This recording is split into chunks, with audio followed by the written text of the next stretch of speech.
What's going on, guys? Welcome to Game Time with Dylan Kattengell. Today I wanted to do a quick video on who has the keys to the NBA next.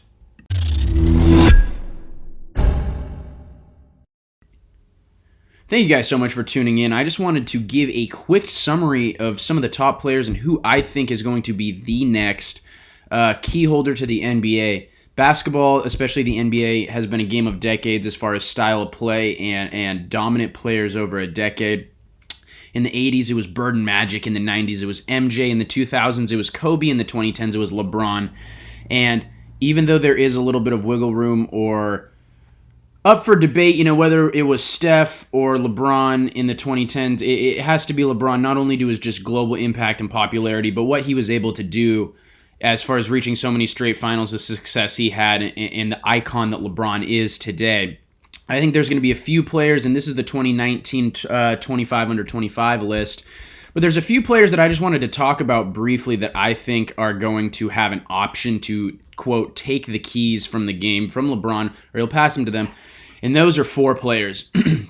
And some of them aren't on this list because they're rookies. This is a 2019 list, but they are Ja Morant, Zion Williamson, Luka Doncic, and Giannis Antetokounmpo. And those four players for me, for four different reasons, have some sort of attribute or aspect that can make me believe that they are going to be the next face of the game, the next leader of the NBA. And let's start with Ja. Ja's young, but he's exciting.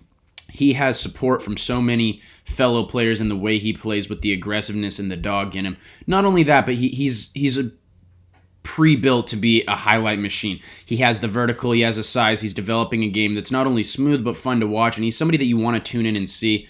He's got a likable personality, and for him to maybe step either out of Memphis or continue to grow into that role, very popular kid online, very trendy, if you will. So for him, improving his game and with that explosive style of play, I can really see him kind of tapping into being one of those next top players over guys of the similar like De'Aaron Fox, like some of these guys who play athletically, play like Westbrook. He, I think, is going to be able to set himself apart, and there's something I see in him where that dog in him really can get him to where he needs to be. The next one is Luka. Luka was averaging like 29, 9, and 8 going in the games that we did play in the 2019-2020 season. The improvement year to year across his entire game is scary, and that's not even what it is for me, but just the ability at 20, 21 years old to play with such a fluidity, to play in a pick-and-roll game so well, to have the innate sense of passing and understanding where his teammates are without having played with these guys forever.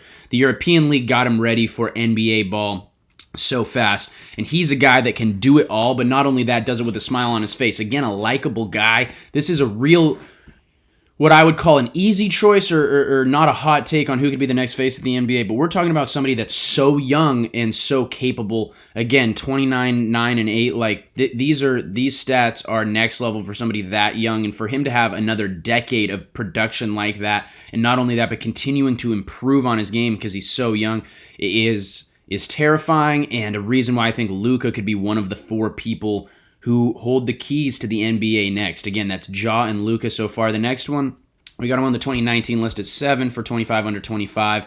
But that's Zion Williamson, and this one doesn't need a whole lot of explanation. We knew the hype coming out of Duke. He was already the face of college basketball. He was the face of high school basketball for a year. The athletic ability and the highlight reels that we've seen have already turned him into a face. A $75 million Jordan shoe brand deal.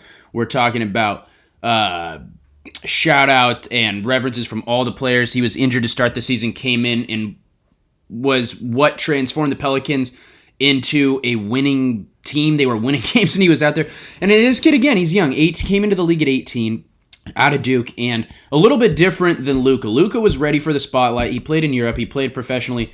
But Zion is built for what it means to be a face of the league. And that means he has the experience. He was under the national spotlight at Duke. He's been having to do these interviews since he was 16. He's able to articulate his ideas to the media in a fun, jovial way. And not only that, but he's able to, as you can tell very clearly, just interact with the community around him in such a positive manner, donating millions already during this COVID-19 crisis.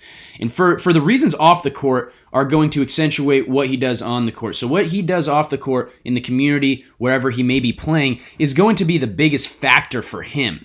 his ability to galvanize people can make him a face of the league. The fact that he can jump and dunk on a 12-foot hoop is something that he needs so that way his off-the-court platform can shine. I think Zion can be a huge next face of the league. And then the next one is Giannis. Now, Giannis is 25, 26 years old now, but this is a guy that, as we have seen, has improved tremendously year to year and has now reached a point of MVP caliber play night to night. This is a dude that has a shoe deal with Nike and, again, is ready physically and basketball-wise to take over the league. He is, and we've been saying this for a little bit now, he's a three-pointer, which is coming, and we saw it this year, away from being, arguably the top basketball talent of all time. We're talking about somebody who's 6'11", incredibly athletic, rebounds, passes, blocks shots, gets steals, and just has a little bit of a hard time with the jumper. That being said, Giannis has been in the spotlight. Giannis is ready. Excuse me. And Giannis is ready to step up into that role because what I think is his duration in Milwaukee may be done. He might go to a bigger market team. But for this dude to be so dominant on the basketball court, it's hard for me to realize, to leave him out of a conversation, obviously, but for people, for us to say, Luka, Ja, Zion, whoever you think is next up, you can't leave Giannis out of it because he is so fucking dominant on the court. Like, he is able to, like I already said, do everything without a jump shot. So it's an interesting dynamic of, is he going to be the face of the league? Is he going to be in Milwaukee for a long duration of time?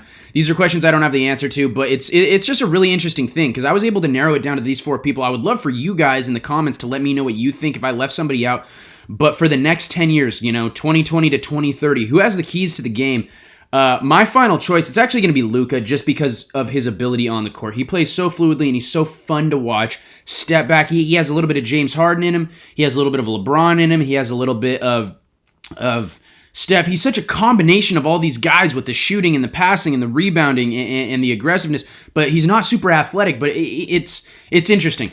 Not only that, but Luka's in a position where he is going to be able for the next 10 years. He's so young to just take over and be, I honestly think, like a 33, 10, and 10 kind of guy. And it won't surprise me if he does. I think Luka has the keys to the game next. Who do you guys think? Drop it down in the comments. I had a lot of fun with this video. It's really interesting, especially in this lull, to think about, is basketball a game of decades? If it is, who's going to own the next one? This has been Game Time with Dylan Kattengell.